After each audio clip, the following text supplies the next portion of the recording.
il est toujours 5 heures quelque part.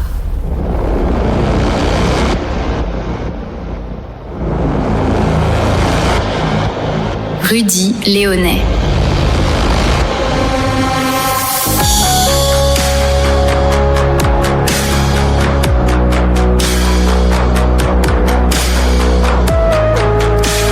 Bonjour, bienvenue dans ce premier numéro de l'année 2026 de Il est toujours 5 heures quelque part. Je salue également, et de votre part j'imagine, Marc Lacroix qui va nous accompagner encore cette année. Enfin je vérifie, je le regarde droit dans les yeux.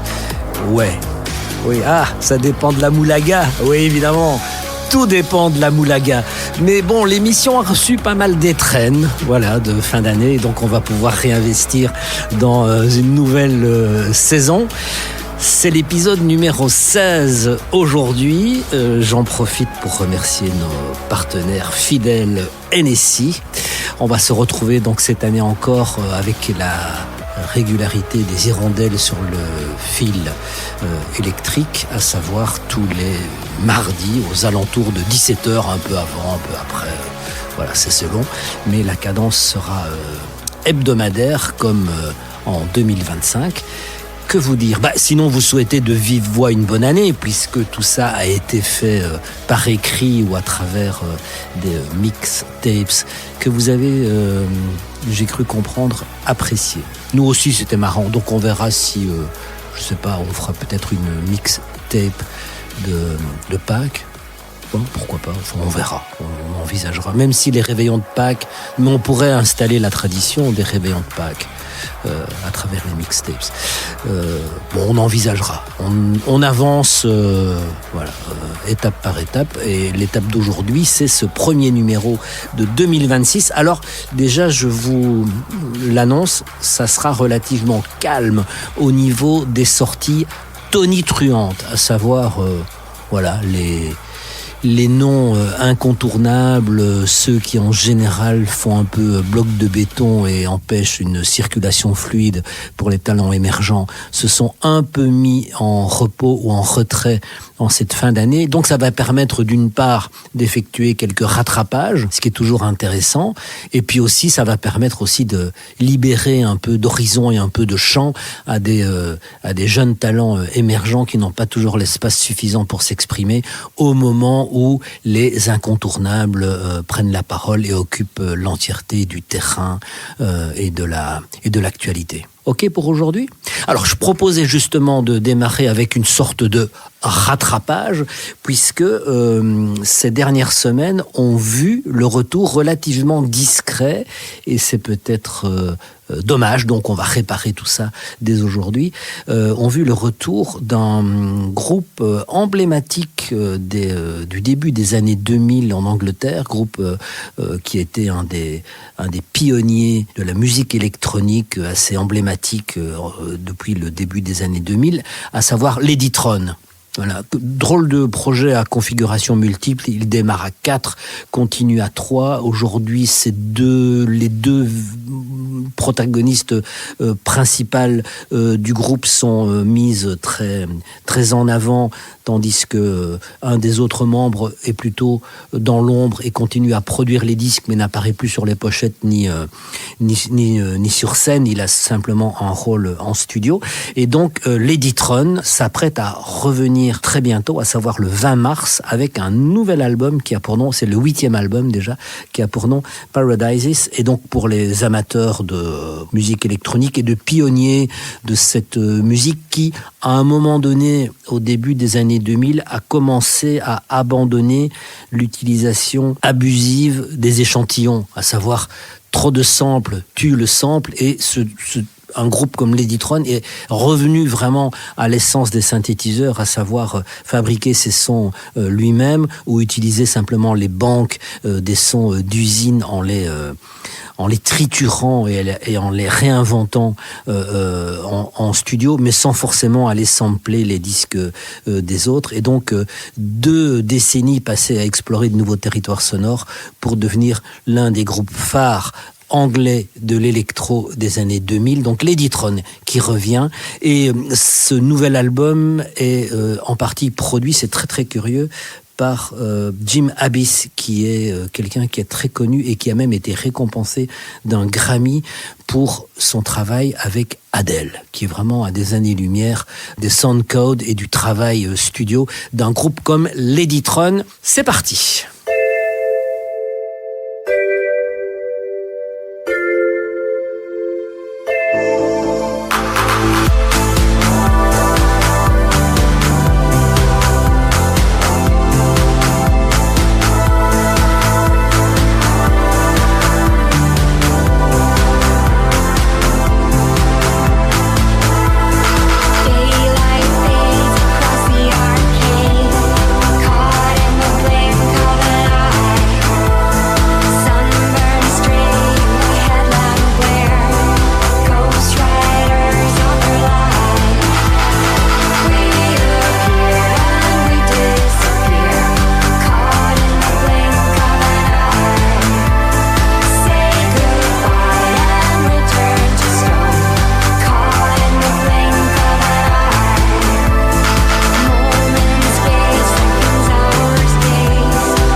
Caught in the Blink of an Eye, donc attrapé dans un battement de cils, c'est la nouvelle chanson de Ladytron et un album arrive en mars.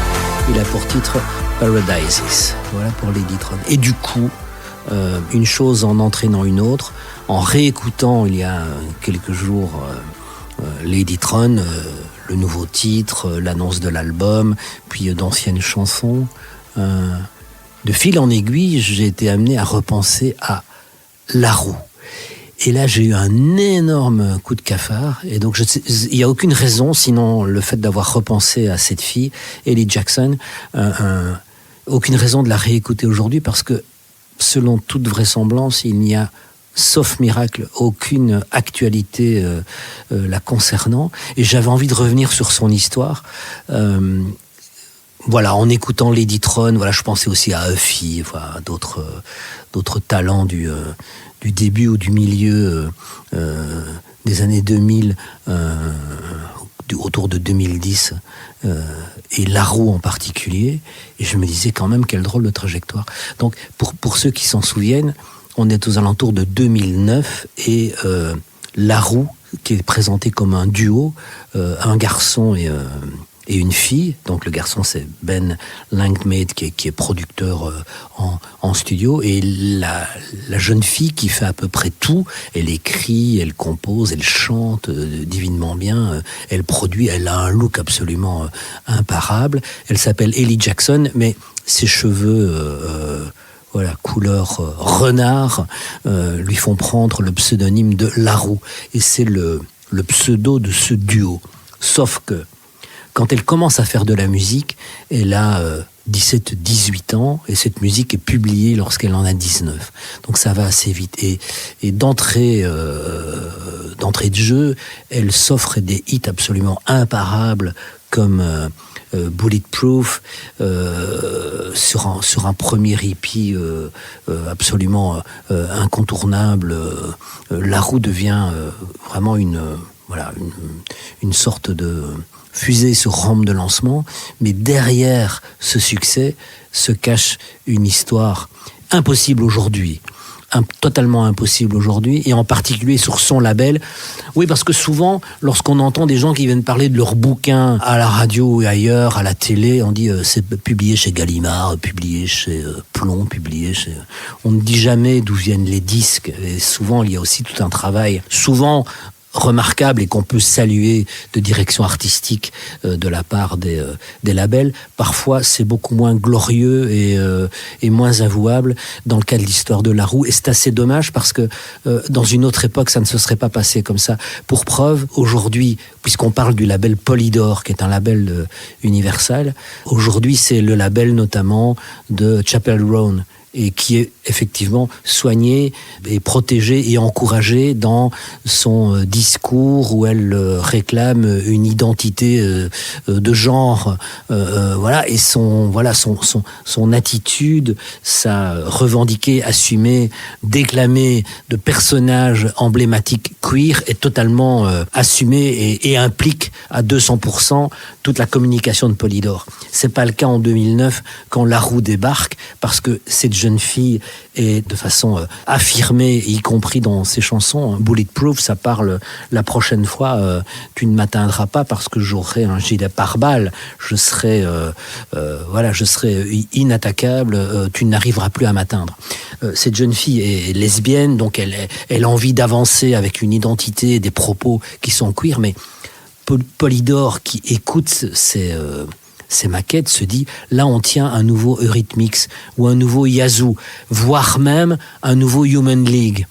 Et ils se disent, c'est pas possible de la laisser avancer comme ça, elle va complètement dévoyer le projet et en faire un projet de niche alors qu'on a envie d'un succès international. Donc, comme elle travaille en studio avec un gars qui s'appelle Ben, il décide en fait d'en faire un duo artificiel et de dire à Ben, tu vas aussi apparaître dans le groupe, et ça va devenir un duo un peu à la manière des grands duos électropop des années 80 ou 90, comme ceux que je viens de nommer. Et elle a genre 19 ans, donc elle se plie un peu à ce que demande la maison de disques, sauf que ça fonctionne pas parce que c'est pas comme ça du tout qu'elle voit les choses. Et ce qui est plutôt bien, c'est que ce Ben qui était embarqué dans l'aventure malgré lui ne voit pas les choses comme ça non plus et sent bien que son rôle de figurant n'est pas du tout approprié dans la démarche artistique de Ellie Jackson, dont le projet Larue lui est totalement intime, et lui se dit, mais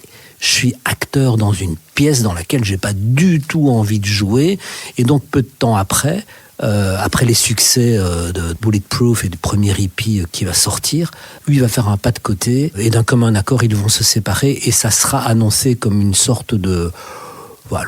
Le communiqué parle de divergence d'orientation artistique, un peu la phrase bateau qu'on met lorsque des gens n'ont plus envie de travailler ensemble. Ici, c'était juste d'un commun accord, mais les coulisses de cette séparation ne sont pas réellement expliquées. Il n'y a pas une transparence totale sur ce qui se passe.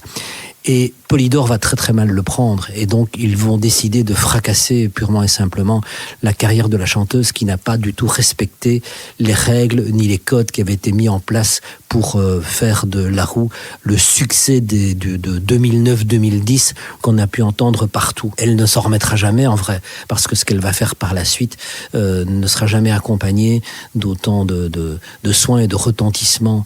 Et je pense qu'il y aurait eu aussi beaucoup d'énergie chez Polydor à essayer d'étouffer sa carrière pour faire un exemple, en gros. Ce serait intéressant que Chappell Roan apprenne cette histoire parce que elle qui est chez Polydor, bon, ici on parle de Polydor Angleterre qui n'est pas la même équipe que Polydor États-Unis, mais je pense qu'il y a quelque chose qui pourrait effectivement l'interpeller à la fois dans sa démarche, dans son trajet personnel et artistique, et avec une résonance sur l'histoire de Larue. Alors qu'est-ce qu'elle est devenue aujourd'hui ?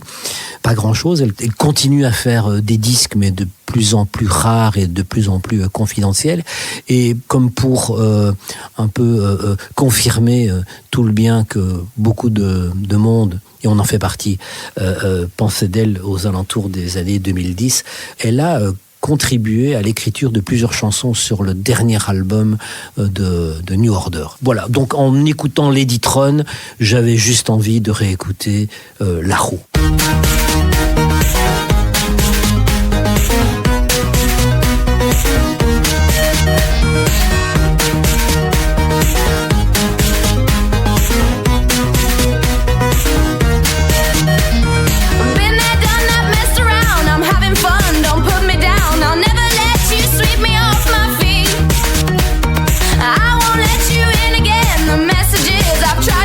My information's just not going in.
Bulletproof, c'était la formidable Larue.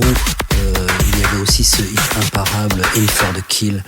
Voilà, bon, à choisir, j'ai pris l'initiative de réécouter Bulletproof, mais allez réécouter Larue. C'est vraiment une artiste absolument formidable et son destin, enfin en ligne brisée comme ça. Voilà, ça fait partie un peu de beaucoup d'histoires du show business ou de l'industrie de la musique qui n'aime pas qu'on lui résiste et qui n'aime pas qu'on ne suive pas les consignes Il faut dire qu'aujourd'hui, je parlais de Chappell Roan qui a beaucoup plus de chance. C'est juste parce que l'époque veut ça et que l'époque veut qu'un label accompagne ce type de démarche, l'exalte et s'en vante et en fasse quelque part une sorte d'étendard qui bénéficie à tout le monde. Ce sont les mêmes aussi qui s'occupent de Sabrina Carpenter, où là ils se sont pris une dégelée parce que sur le dernier album, elle apparaît à 4 pattes tenues en laisse, et donc ça va pas, mais en même temps ça va. Histoire de jouer à peu près sur tous les tableaux pour contenter tous les publics et toutes les sensibilités. En réfléchissant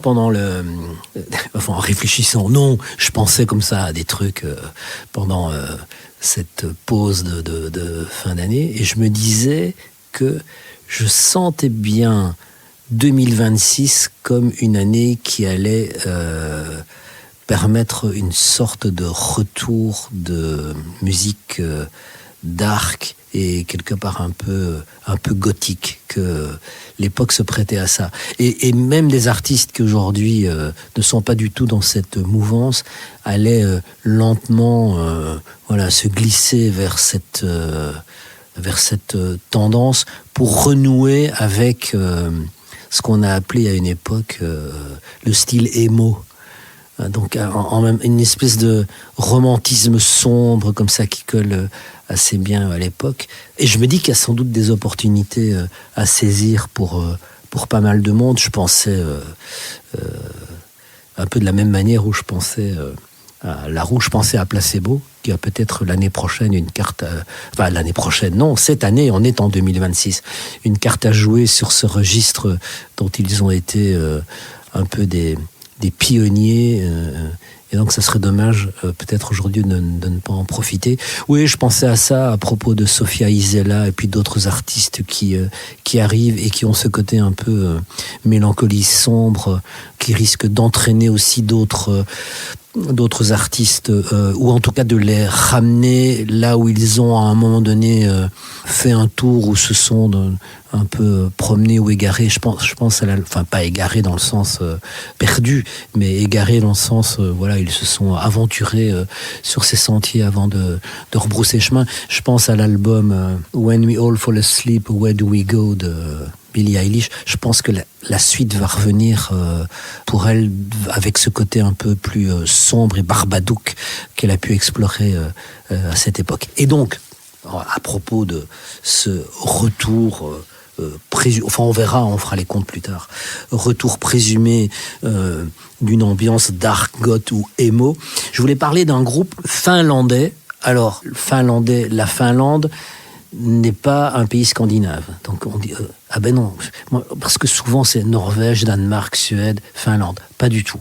La Finlande est un pays nordique, mais ne fait absolument pas partie de la Scandinavie. C'est un pays un peu particulier. Pour avoir, moi, fréquenté des Finlandais dans des réunions européennes de radio, UER, IBU, c'est des gens un peu particuliers, un peu bruts de décoffrage, et on sent que la vie est rude en Finlande. Voilà. Et il y a un groupe justement finlandais qui s'appelle Pearly Drops, qui est absolument formidable, qui est un duo, garçon et fille. Pearly Drops qui viennent de livrer un nouvel album qui a pour nom The Voices Are Coming Back. Et ce groupe propose une musique un peu, qu'ils décrivent eux-mêmes comme une roue chromatique lugubre dans un rêve de science-fiction. Et c'est vrai qu'il y a sur ce disque énormément de thèmes explorés qui parlent d'anxiété, d'angoisse, de cauchemar et de rêverie un peu lugubre. Et les pochettes du disque c'est toujours important d'avoir une vitrine qui corresponde un peu à ce qu'on va trouver dans le magasin. Et en gros, la vitrine, c'est la pochette. Et ce sont des peintures, à chaque fois, toujours un peu avec des couleurs pastel assez douces, mais les visages sont toujours incroyablement déformés. On a un peu l'impression de se retrouver dans un univers entre Egon Schiele et Francis Bacon. Donc c'est assez interpellant, assez lugubre, tout en mettant en avant des couleurs qui sont plutôt des couleurs printanières. Très très curieux. Quoi qu'il en soit, c'est donc le nouvel album de Pearly Drops dont on va écouter Desillusional on Sunset Boulevard. C'est donc les Finlandais de Pearly Drops.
Pearly Drops, duo finlandais.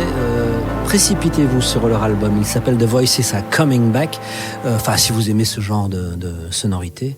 Et même les disques précédents de Pearly Drops sont à peu près de la même facture. Voilà, groupe qui sera peut-être en concert chez nous. En tout cas, ils vont tourner autour de la Belgique avec ce nouvel album. Peut-être finalement, on vous tiendra au courant. Une étape belge. Oui, à propos d'étape belge, moi je vous raconte un peu ma vie pendant les fêtes de fin d'année. Je me baladais dans le centre-ville et je me disais, tiens, c'est marrant, c'est un peu le retour du wild postering, donc de l'affichage sauvage. En gros, oui, aujourd'hui, il n'y a pratiquement plus d'affiches pour les concerts. Tout se passe par voie électronique. Vous vous abonnez à la newsletter ou d'un organisateur ou de Ticketmaster ou d'une salle de concert ou de l'artiste lui-même. Et puis vous recevez les informations par voie électronique. Mais apprendre un concert, apprendre l'existence d'un concert, une date, un lieu, en se promenant en rue et en voyant une affiche, la probabilité elle est pratiquement nulle. Sauf que, je trouvais que pendant ces fêtes, il y avait pas mal d'affiches pour des pour des concerts. Et quand je dis affichage sauvage, c'est-à-dire on n'est pas dans un truc sur la porte d'une librairie, dans un joli petit cadre Euribia. Non, c'est juste à la colle et à la brosse des choses qui ont été collées, soit sur des clôtures qui servent à masquer des travaux ou des barrières ou des choses comme ça. Voilà. Et donc je voyais des affiches pour le concert de Jude Line. Et je me suis dit, mais oui, qui aura lieu ce concert, je vous le dis déjà, le 28 janvier à la Madeleine à Bruxelles. Et je me disais, mais oui, évidemment, dans l'émission de rentrée, donc aujourd'hui, il faut absolument parler de Jude Line, qui est une chanteuse, autrice, compositrice, productrice espagnole. Alors, vous l'avez peut-être vu déjà, c'est énorme. En Espagne et même partout ailleurs, vous allez comprendre. Elle l'a ouvert il y a quelques mois. C'est là où je l'ai découverte. C'était la première partie du concert de J Balvin, ici. C'était au Palais 12 encore, ça ne s'appelait pas encore, je crois, l'ING Arena. Et il y avait donc cette chanteuse Jude Line qui est revenue assez vite juste après au Cirque Royal et ensuite au Festival de Dour. En fait, elle a vraiment un following. Elle n'a que 22 ans, elle a déjà un following important et imposant. Jude Line, elle vient d'Andalousie. Elle incarne un peu une sorte d'héritage et d'ancrage à la fois de la musique espagnole avec une portée universelle. Vous allez comprendre. Elle mélange des influences extrêmement traditionnelles avec des éléments pop et électro, beaucoup électro, et donc vous l'avez compris, elle est un peu dans la même mouvance que Rosalía. Sauf qu'ici, évidemment, elle n'a pas basculé dans le côté orchestral et symphonique qu'on vient de découvrir chez Rosalía, et elle est toujours dans cette espèce de mélange et de crossover entre de la musique traditionnelle espagnole et de la pop et de l'électro. Alors je vous disais surtout de l'électro, parce que Jude Line a participé à l'album qui constitue la bande originale du film Tron Ares. Donc, elle a participé à la musique de Nine Inch Nails pour le film Tron, et elle fait partie de cette bande originale de Tron, de Nine Inch Nails. Donc Nine Inch Nails qui va chercher Jude Line pour travailler sur ce disque particulier et rare, puisqu'il marque un peu une sorte de renaissance modulaire de Nine Inch Nails qui va probablement se produire maintenant sous le nom de Nine Inch Noise. Donc cette chanteuse est sur les radars de beaucoup de groupes influents, à la fois J Balvin qui l'emmène en première partie, Nine Inch Nails qui l'invite sur la bande originale de Tron. Donc ne la manquez pas. Elle sera le 28 janvier à la Madeleine à Bruxelles, et donc je propose qu'on l'écoute pour faire mieux connaissance, Jude Line, tout d'abord avec Nine Inch Nails et ensuite dans ses exercices personnels et individuels. Jude Line. Il est toujours 5 heures quelque part.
precioso, bello, darte más, besarte un poco más, empieza a conectar y muerdo su collar, así lo quiero, lo muerdo, precioso, come friki, come friki, y dame de beber, ponte piqui, dame un morir, ponte friki, empieza a conectar y muerdo su collar, así lo quiero. Ella se sube la falda y me puse friki, conectar y muerdo su collar, así lo quiero. Ella no besa a cualquiera, ya se puso friki. La noche maluca, yo quiero tocarte, tengo una cosita para regalarte. La noche maluca, yo quiero tocarte, tengo una cosita para regalarte. Ponme friki y dame de beber, ponte piqui,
quiero. Ella se sube la falda y yo me puse fresa con néctar y muerdo su collar, así lo quiero. Ella no besa a cualquiera, ya se puso fresa con néctar y muerdo su collar, así lo quiero. Ella se sube la falda y yo me puse fresa con néctar y muerdo su collar, así lo quiero. Quiero.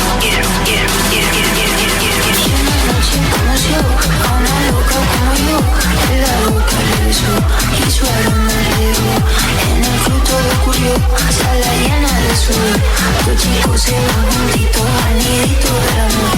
Y una noche conoció a una loca como yo, en la boca le besó y su aroma le dejó. En el fruto descubrió sala llena de sudor. Jude Line. Tout le monde la veut, hein, tout le monde se l'arrache, plus de 80 millions d'écoutes, toutes plateformes confondues. Elle collabore avec Nine Inch Nails, ici avec Sega Bodega, artiste espagnol, vous l'avez entendu. Et lors des derniers prix, lors de la dernière remise de prix du NME, elle a remporté 2 NME Awards comme l'une des artistes qui fait partie de l'avenir de la musique européenne. Donc allez la voir dans une salle à taille humaine avant qu'il ne soit trop tard. Jude Line, elle sera, et elle peut plaire à des publics extrêmement différents qui sont soit versés dans le R&B, dans la musique électronique plus radicale ou dans une musique beaucoup plus ancrée dans des racines traditionnelles. C'est un mélange très très curieux, mais extrêmement efficace et très judicieux.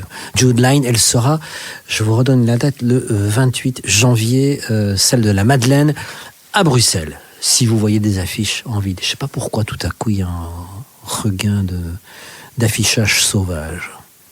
Aucune idée. Donc je vous avais dit aujourd'hui dans Il est toujours 5 heures quelque part qu'on allait rattraper 2 ou 3 choses qui avaient peut-être pas été évoquées à leur juste valeur dans les semaines qui ont précédé, soit évoquer des choses à côté desquelles on était complètement passé à côté parce que l'actualité avait été à la fois vorace et chronophage sur des artistes importants qui avaient occupé absolument tout l'espace. Et donc je voulais vous parler d'un tout petit groupe qui vient de Glasgow et qui est un duo. Il s'appelle Clothes. Donc comme un vêtement, Clothes. Et ce duo de Glasgow est composé de jumeaux, à savoir un garçon et une fille, mais qui sont frères et sœurs, donc faux jumeaux. Jumeaux, Rachel et Paul Swinton. Et leur disque sorti il y a quelques semaines, qui a pour nom Pink Silence, est absolument magnifique. C'est totalement intimiste, avec un goût du détail, un sens de la retenue. C'est très très élégant. Il y a une espèce de science du murmure et du silence. Oui, puisque l'album s'appelle Pink Silence. Des morceaux très très. Il y a un refus du spectaculaire pour parler un peu en creux, et les chansons résonnent terriblement malgré leur absence d'effet de style. Enfin, si, il y a beaucoup de style, mais il n'est pas démonstratif. Le duo s'appelle Clothes.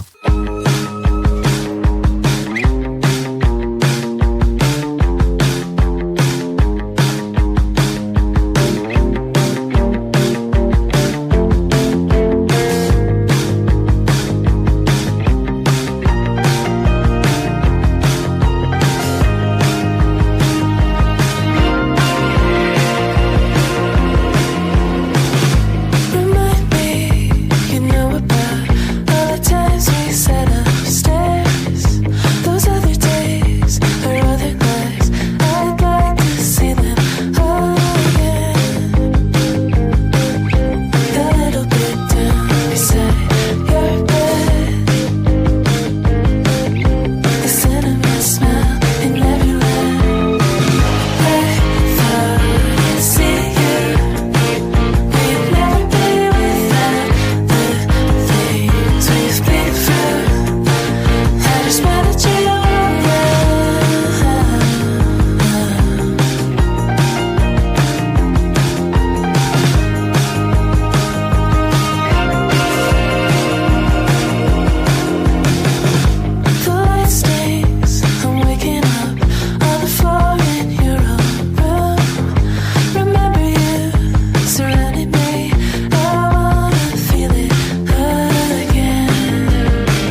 Close, ce groupe qui vient de Glasgow et leur album a pour nom Pink Silence. Allez approfondir Close sur cet album.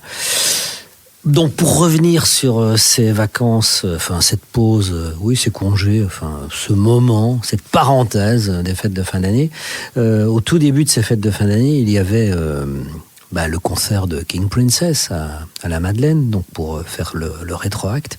Et je vous avais parlé de la première partie, concert formidable. Hein, allez-y la prochaine fois, ne manquez pas King Princess qui était absolument consterné c'était la première date de sa tournée européenne. Et il était consterné de l'accueil, à savoir un public qui connaissait les paroles des chansons. C'est toujours curieux de voir des artistes comme ça qui débarquent dans un pays complètement inconnu, presque de façon touristique, quoi, et se trouvent confrontés à des dizaines, voire plusieurs centaines de personnes qui connaissent le répertoire, qui connaissent les chansons, qui reprennent les refrains en chœur. On voyait qu'elle était... d'où je me situais, je voyais qu'elle se retournait vers le groupe, vers le groupe qui l'accompagne en lui faisant « Mais qu'est-ce qui se passe ?» En fait, elle était elle-même très très étonnée de l'accueil du public et de la bonne connaissance de ses chansons de la part du public belge. Elle a même fait quelques réflexions en disant « Finalement, ce n'est pas ce qu'on m'avait raconté Bruxelles. » Comme quoi, oui, il y a... Comme quoi, pour des artistes américains, l'étape bruxelloise arrive précédée d'une certaine réputation. Ceci dit, en première partie de ce concert, et on l'avait évoqué ici dans Il est toujours 5 heures quelque part, il y avait une chanteuse texane qui s'appelle Susana Joffé. Alors, cette chanteuse, voilà, c'est une première partie, donc c'était relativement sobre comme présence sur scène, enfin sobre entre guillemets. Elle était juste accompagnée d'une bande qui reprenait à la fois les rythmes et les basses, mais elle avait un guitariste live et elle jouait elle-même de la guitare, sauf que cette fille qui vient du Texas est arrivée habillée en cow-boy, oui, mais un peu entre Dolly Parton et Patsy Cline, c'est-à-dire avec un maximum de franges très très longues partout, et ces franges étaient constituées soit de paillettes, de brillants. Enfin, c'était complètement consternant. Et pour elle aussi, manifestement, c'était pas seulement la première fois en Belgique, mais la première fois en Europe tout court. Et elle a eu tout un discours sur le fait de venir du Texas et que c'est pas rien, mais que de se retrouver là, parce que l'accueil du public a été plus que chaleureux, et de se retrouver là en faisant finalement Austin, Texas, Bruxelles, Belgique, et de se retrouver devant un public qui lui fait un accueil au-delà de ce qu'elle espérait, extrêmement chaleureux. La fille était vraiment très très très très touchée et très émue de se retrouver quelque part pour elle à ce qui est une sorte d'autre bout du monde, devant des gens qui lui réservaient un accueil qui était très très loin de ce qu'elle avait pu imaginer, en se disant voilà, je fais la première partie, donc en gros quelque part je vais un peu accompagner l'entrée des derniers spectateurs, mais voilà, je serai juste là pour me présenter, et je serai tolérée en première, mais c'était plus que ça. Et donc voilà, je pense qu'elle est repartie avec en tout cas des paillettes dans les yeux, autant de paillettes qu'elle avait sur son costume et sur son chapeau de cow-boy. Donc je voulais la réécouter aujourd'hui pour la saluer et lui rendre hommage à sa prestation. Donc depuis Austin, Texas, c'est donc Susana Joffé avec la chanson qu'elle a sortie justement pendant les fêtes et qui a pour titre Sophia.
Sophia, c'est la chanson et la chanteuse Susanna Joffé.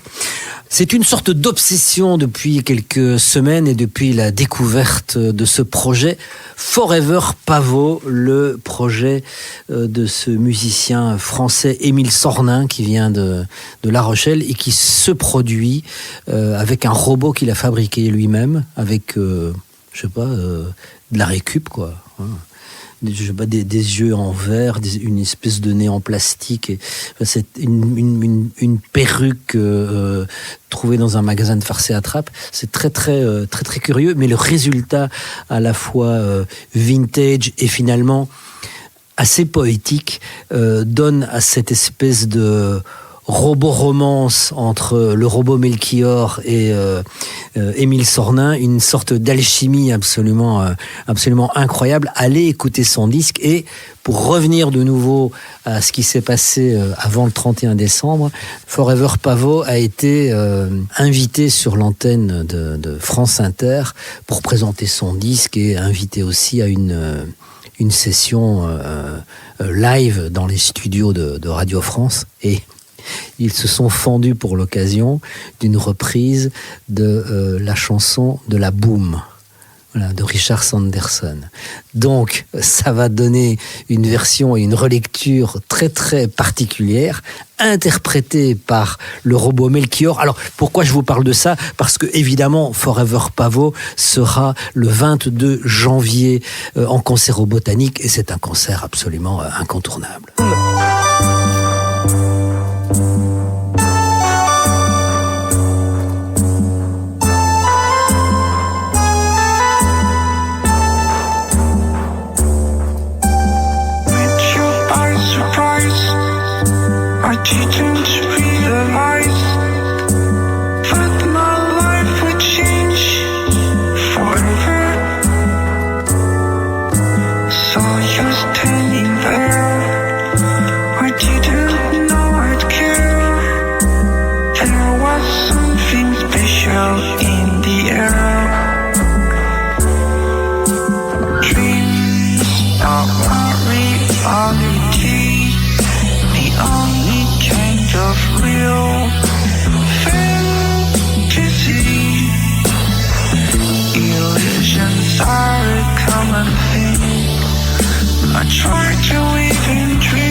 Les gens croiront qu'on est fou. Cette chose vient d'un autre monde. C'est vraiment saisissant.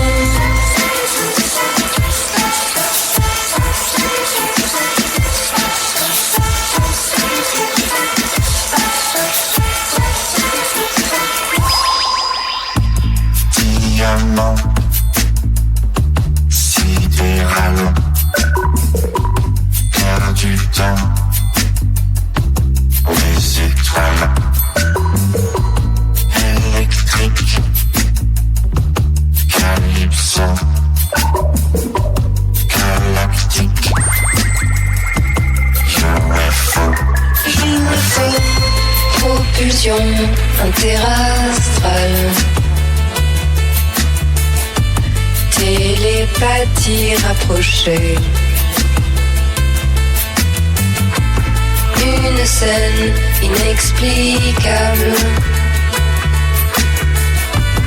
une rencontre inespérée. C'est top, secret.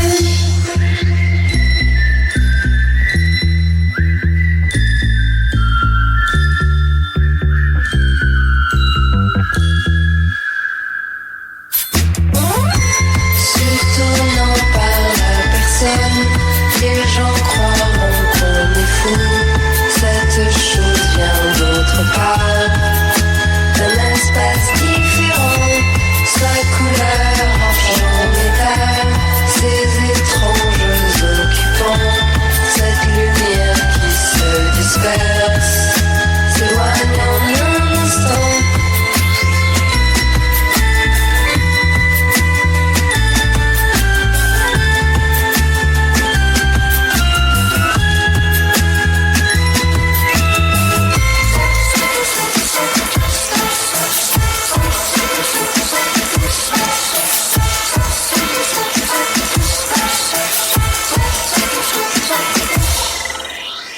Émile Sornin, alias Forever Pavot, avec son robot Melchior et des invités, vous l'avez entendu, à voir le 22 janvier en concert, en spectacle, en performance, un peu tout ça à la fois, au Botanique. Alors aujourd'hui, on n'écoute quasiment que des sorties millésimées 2025. On a quand même aujourd'hui, 6 janvier, un titre de 2026, qui est libellé 2026. Et c'est une collaboration entre l'anglais Youngblood et les Américains de Smashing Pumpkins. C'est en fait une reprise d'une chanson de Youngblood, artiste qui s'impose de plus en plus comme étant le renouveau d'un certain... même si la musique qu'il pratique flirte avec beaucoup de styles différents, mais il a envie de se manifester et d'assumer un héritage qui va de Black Sabbath, Ozzy Osbourne, à Aerosmith, avec lesquels il a chanté lors d'une remise de prix MTV, je pense. Et aujourd'hui, les Smashing Pumpkins, il a aussi travaillé avec Nuno Bettencourt, grand guitariste espagnol. Donc il flirte un peu avec ce type de musique et de musiciens, et donc il marque le coup aujourd'hui en réenregistrant sa chanson Zombie avec les Smashing Pumpkins. C'est donc la nouvelle version en duo, et c'est Youngblood.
voilà pour Youngblood avec les Smashing Pumpkins, chanson libellée 2026. Voilà. Le 13 février prochain sortira l'album d'un producteur anglais qui a pour nom Danny L. Earl, et cet album aura pour titre Céruléan.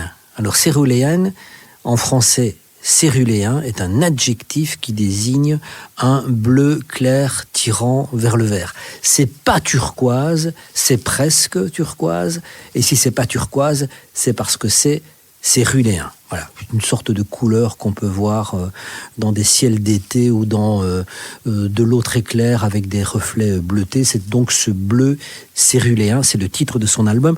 Alors, Danny L. Earl, c'est un producteur anglais qui a été le cofondateur avec A.G. Cook du label PC Music, qui a vu l'émergence, en tout cas, autour d'un collectif, d'un son esthétique hyper pop.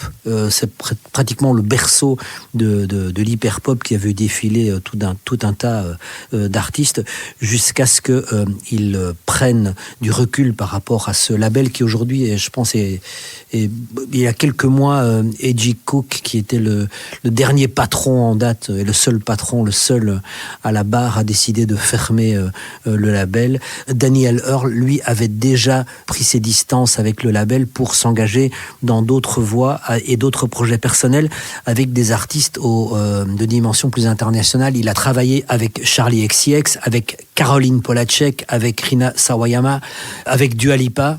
Il a accompagné pour le Grand Prix Eurovision le chanteur de Years and Years, Olly Alexander, qui représentait la Grande-Bretagne avec une chanson signée et produite Danny L. Earl. Et donc, lorsque ce producteur s'apprête le 13 février à sortir un album, c'est forcément entouré de tous les artistes avec lesquels il a collaboré en tant que producteur, qu'il se présente aujourd'hui à un album sur lequel on va retrouver toute une série de voix qui ont fait partie de ces collaborations par le passé et qui sont venus en fait lui renvoyer l'ascenseur sur son album Céruléan. Danny L. Earl, voici Azimut, et pour cette chanson, c'est Caroline Polachek qui est venue lui prêter main forte. A broken screen, a thousand leagues, no hope for me. Even now, I trust that you will light the way to navigate, cut through the waves. I'm lost and you're lonely. I asked the rain, how did we get here? How did we fall so far from home? I asked the rain, where can we run to? Where can we go to be alone?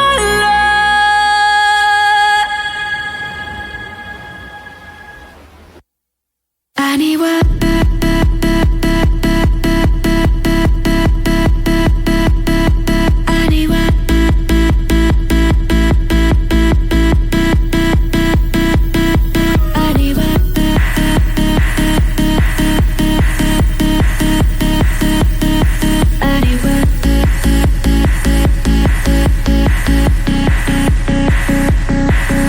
Through 9, 4, 4, 6. No azimuth.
Daniel Earl avec ici Caroline Polachek. Son album Cerulean sortira mi-février et sur cet album on retrouvera entre autres Pink Panthers ou encore Okello.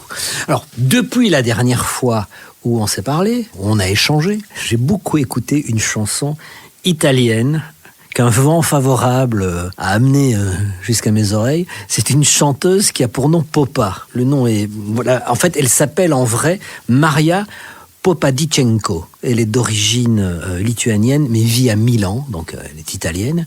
Et comme c'était plus simple, elle a décidé de s'appeler Popa. Voilà.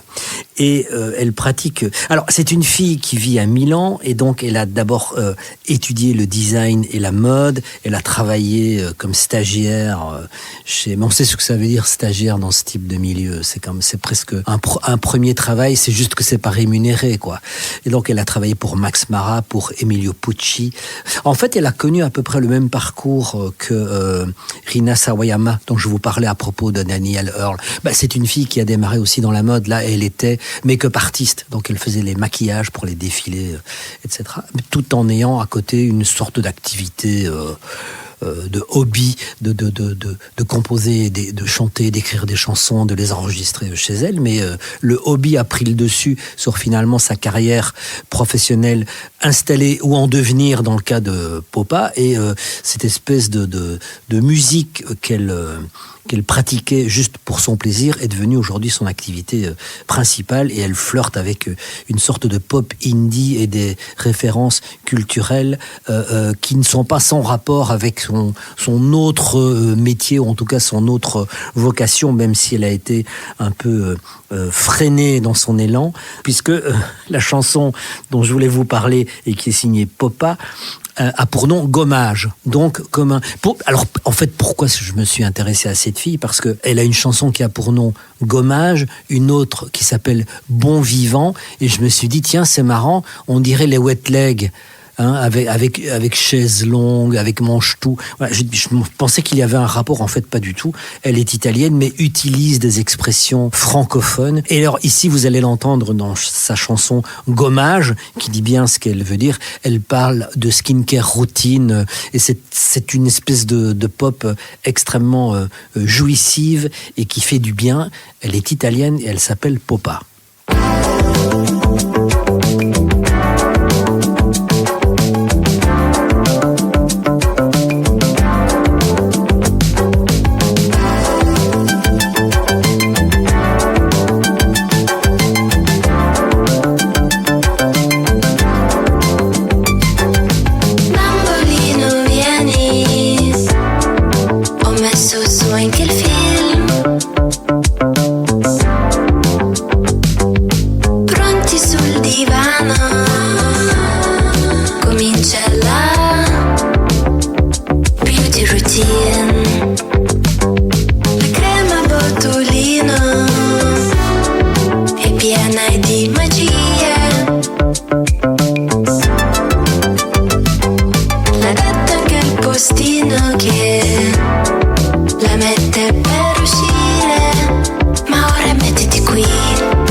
A metterci cremine, e cremine.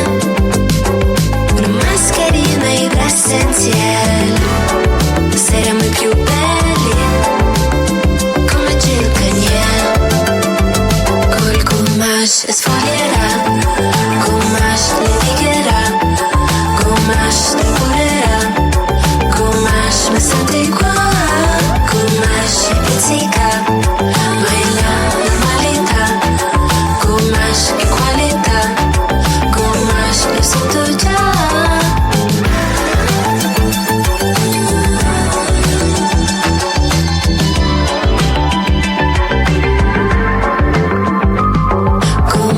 Esfoliera, gommage le dighera, gommage te purera, gommage lo sento già.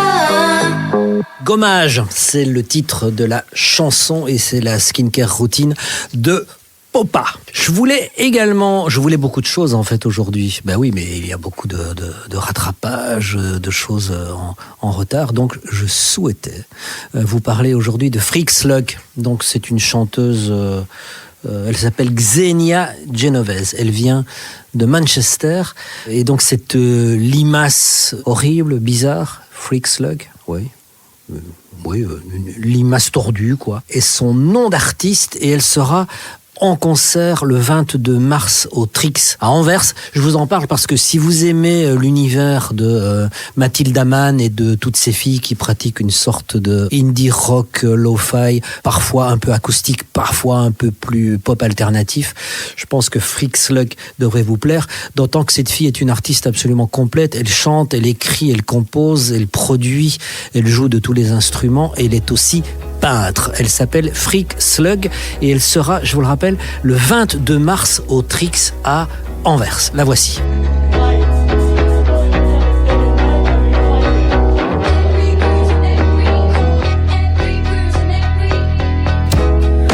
Are you an honest man that I know? Eyes that are shiny, turn the lights down low. That sunken mattress and that heart-shaped pillow, willow tree, the ground is talking over me. I have them photographs I'll never delete. It got you captured before you were defeated. Lower your expectations of me and you will see that everything was meant to be. Every bruise and every crack, every bruise and every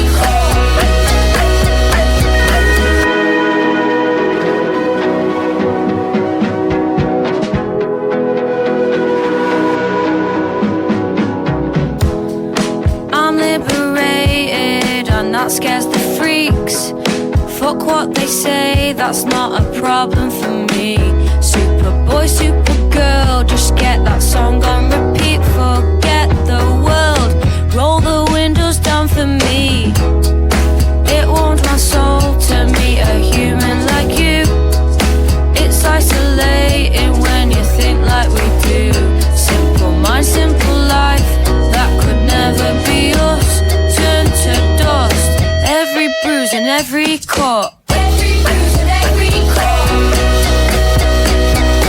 every bruise and every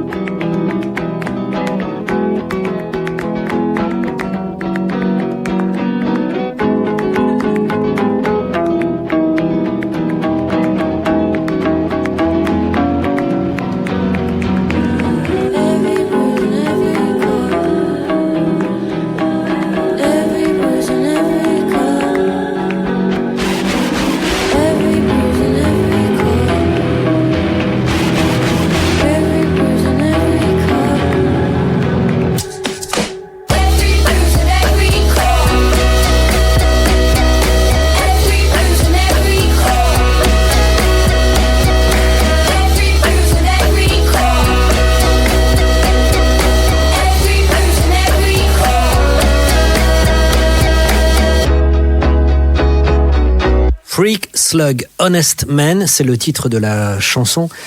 Elle sera en concert au Trix à Anvers, ça sera pour le 22 mars. Je remarquais il y a quelques jours le retour à des choses un peu plus, disons, ambitieuses, un peu moins dilettantes. Pour Grimes, Claire Boucher, vous savez, Claire Boucher canadienne, qui s'est illustré avec un album absolument incroyable en 2012, l'album Visions, qui reste à ce jour son plus gros succès, malgré les moyens démesurés qu'elle a aujourd'hui pour faire de la musique, puisque elle bénéficie d'une pension alimentaire, je pense, unique au monde, puisqu'elle est la mère de 3 enfants d'Elon Musk. 3 sur ses nombreux enfants, mais enfin, il a de quoi voir venir. Donc, aujourd'hui, son activité de musicienne n'est limitée, enfin, sky is the limit, quoi. Tant pour les moyens que pour le rythme des sorties. Elle fait exactement ce qu'elle veut, comme elle veut, sans limite ni de temps, ni surtout de moyens.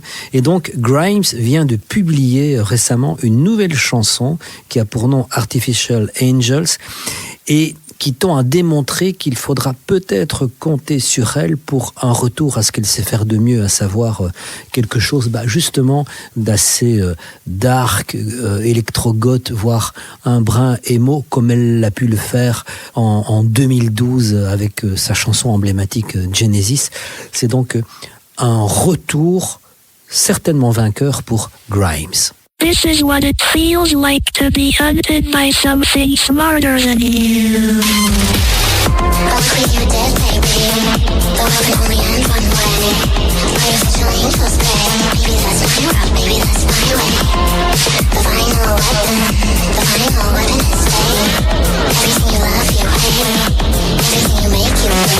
Artificial angels, baby. The world can only end one way. My road, my way. Welcome to the future, babe. I cannot let it no longer, it's no revelation. The only thing I got is my own annihilation. Isolation. All the power isn't given, it is taken. I will never lie to you. I will never lie to you. I will never lie to you.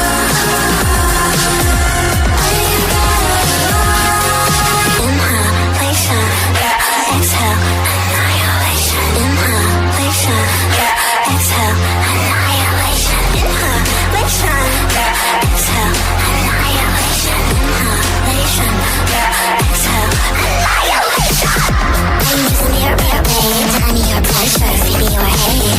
The world can only end one way. Baby, that's my world, baby, that's my way. Resistance is foreplay. Eat the world for breakfast, babe. 5-star Michelin, hey, bitch, that's edible, bitch, that's gourmet. Let's have our believe in a kingdom. Let's origin of everything. You think you don't desire the bingo. Who's the voice I use to sing? I cannot die, I do not want, there is no revelation. The only thing I covet is my own annihilation. Annihilation, isolation. All the power is given, it is taken. I will never lie to you. I will never lie to you. I will never lie to you. I will never lie. Inhalation, exhale, annihilation. Inhalation, exhale, annihilation. Inhalation, exhale, annihilation. Inhalation, exhale, annihilation. No, stop. No, stop.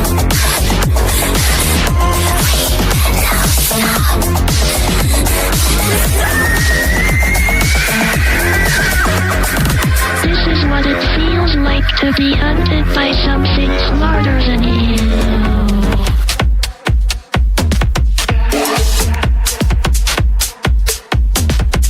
Il est toujours 5 heures quelque part.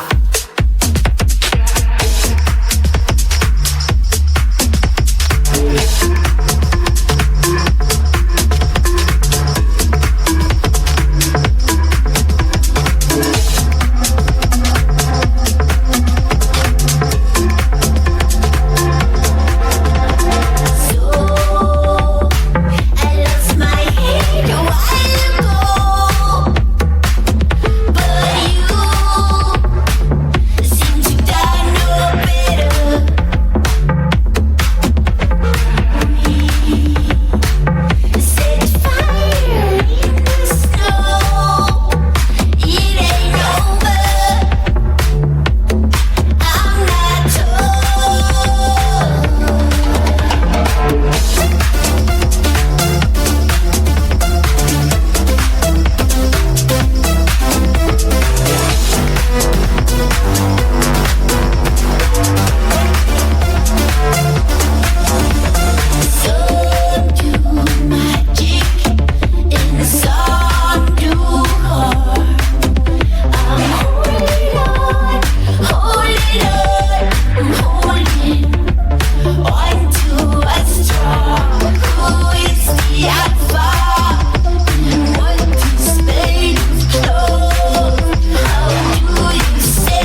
Dans l'ordre, il y avait, vous l'avez compris, Grimes avec Artificial Angels. Et à l'instant, c'était un remix de la chanson I'm Not Done sur son album de remix, le Radical Edit de cette chanson pour Fever Ray. Alors si je vous parle de Fever Ray, Karine Dreyer, c'est parce que je lisais entre les lignes que Fever Ray prévoit de publier de nouveaux enregistrements en 2026, ce dont évidemment on se réjouit, et c'est un dossier qu'on va suivre de très près parce que les remixes c'est bien, mais de nouveaux enregistrements et un nouveau répertoire après l'album Radical Romantics d'il y a déjà 2 ans, 3 ans, 2 ans et demi, 2 ans et demi, voilà. On coupe la poire en deux. Pour Fever Ray, ça commence à faire long, donc probablement, très très probablement, de nouvelles chansons pour Fever Ray en 2026. Voilà, ça en est quasiment terminé pour nous et pour aujourd'hui et pour cette première de 2026. Merci à Marc Lacroix, merci aussi à notre partenaire NSI, et pour se quitter, un peu de musique de film, et pas n'importe quelle musique, et pas non plus n'importe quel film, puisque c'est la musique de Marty Supreme, avec Timothée Chalamet, le film dont tout le monde parle pour l'instant, déjà sorti aux États-Unis le jour de la Noël, et déjà considéré comme aux États-Unis, un des meilleurs films de 2025. Chez nous, il faudra attendre le 18 février pour voir ce film, qui est signé par Josh Safdie, donc un des 2 frères Safdie. Josh est béni, ici c'est Josh seul qui signe la réalisation. Et ce film Marty Supreme raconte une histoire qui se passe dans les années 50, l'histoire de Marty Mauser, interprété par Chalamet, qui est un jeune joueur de ping-pong à l'ambition totalement démesurée et qui est prêt à tout pour réaliser son rêve et prouver au monde entier que rien ne lui résiste, ni lui, ni sa raquette de ping-pong, en gros. Voilà. Ça, c'est le pitch de ce film, signé Josh Safdie, qui avait déjà, avec son frère, signé Uncut Gems, qui était une sorte de Ciao Pantin pour Adam Sandler, un film très sombre, très dense et très sérieux pour celui qui est habitué aux comédies, même un peu foutraque américaine. Et déjà à l'époque, la musique de Uncut Gems était signée Daniel Lopatin. Donc, à savoir, pour ceux qui suivent, l'homme derrière On a Tricks Point Never, le groupe chouchou de Mickey, et c'est tout naturellement que Daniel Lopatin revient pour signer la bande originale de ce Marty Supreme, à voir chez nous le 18 février. C'est avec lui et avec sa musique qu'on se quitte, et on se dit à la semaine prochaine.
toujours 5 heures quelque part.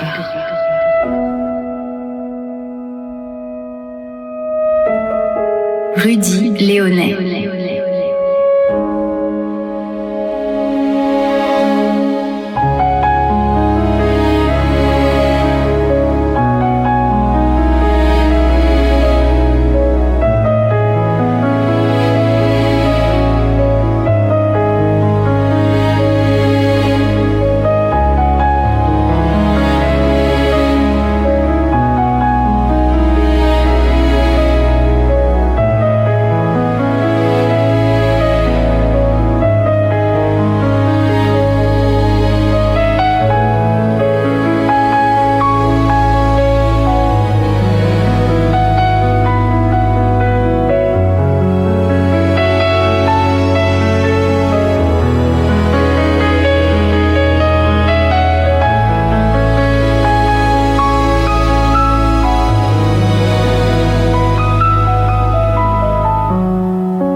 Il est toujours 5 heures quelque part.